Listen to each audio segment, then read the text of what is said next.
The first lie Ava ever heard sounded like broken glass. She was only 5 years old when a smiling merchant knelt before her, handed her a shiny red apple, and said, "This is the sweetest fruit in the kingdom." The moment the words left his mouth, a sharp cracking sound echoed inside her head. She covered her ears and began crying. No one else heard it. Her grandmother gently took the apple, cut it open, and found it rotten to the core. From that day forward, every lie sounded different to Ava. Small lies chimed like tiny bells. Cruel lies cracked like thunder. And the biggest lies of all echoed through her mind like mountains collapsing. My name is Ava Rowan, and for as long as I can remember, I have never heard a single lie in silence.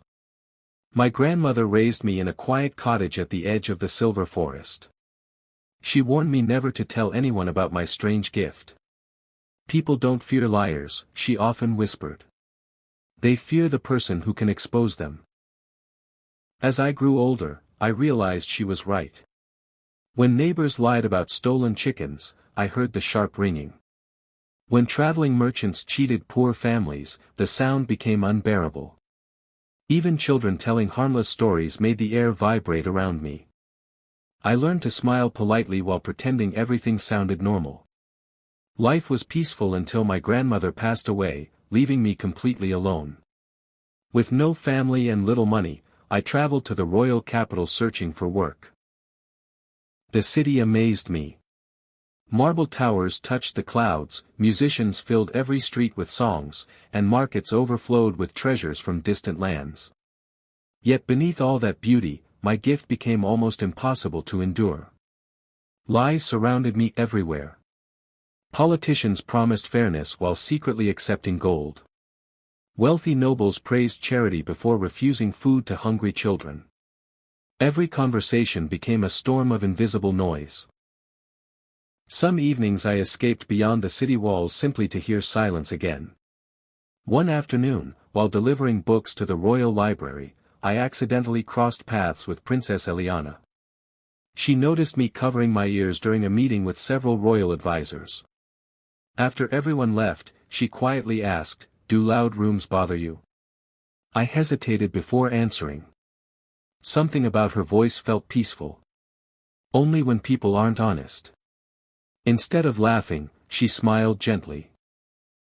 "Then perhaps you should meet my father." The king had become increasingly suspicious that someone inside his court was betraying the kingdom. Secret military plans kept falling into enemy hands, but no spy could be found. Desperate, Princess Eliana convinced him to let me observe the next royal council.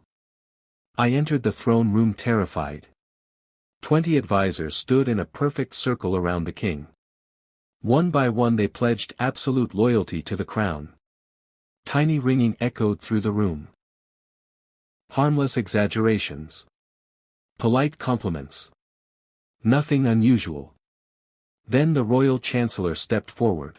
He bowed deeply and declared, "Your Majesty, I would gladly give my life to protect this kingdom." The instant he spoke, the loudest sound I had ever heard exploded inside my mind. It felt as though the palace itself had shattered. I collapsed to my knees, unable to breathe. Every eye turned toward me. The king immediately dismissed the meeting. Later that evening he privately asked, "Was someone lying?" I nodded slowly. Not just lying. My hands trembled. "Someone standing beside you wants your kingdom to fall." The king secretly ordered an investigation. Hidden records soon revealed that the chancellor had spent years secretly sending military information to the neighboring empire. His arrest shocked the entire nation. Overnight I became known as the girl who could hear lies. Some celebrated me. Others feared me. Invitations poured in from wealthy nobles hoping I would settle family arguments or expose dishonest business partners. I refused nearly all of them. My gift was never meant to become entertainment. Months passed peacefully until the kingdom prepared for the Festival of Crowns, where the king traditionally addressed every citizen. Thousands gathered before the palace balcony. As the king began speaking about peace and prosperity, I suddenly heard it, a sound so powerful that blood trickled from my ears. It wasn't coming from the crowd. It was coming from the king himself. My heart froze. His speech sounded sincere. His expression looked genuine. Yet the crushing roar inside my mind drowned out every other sound.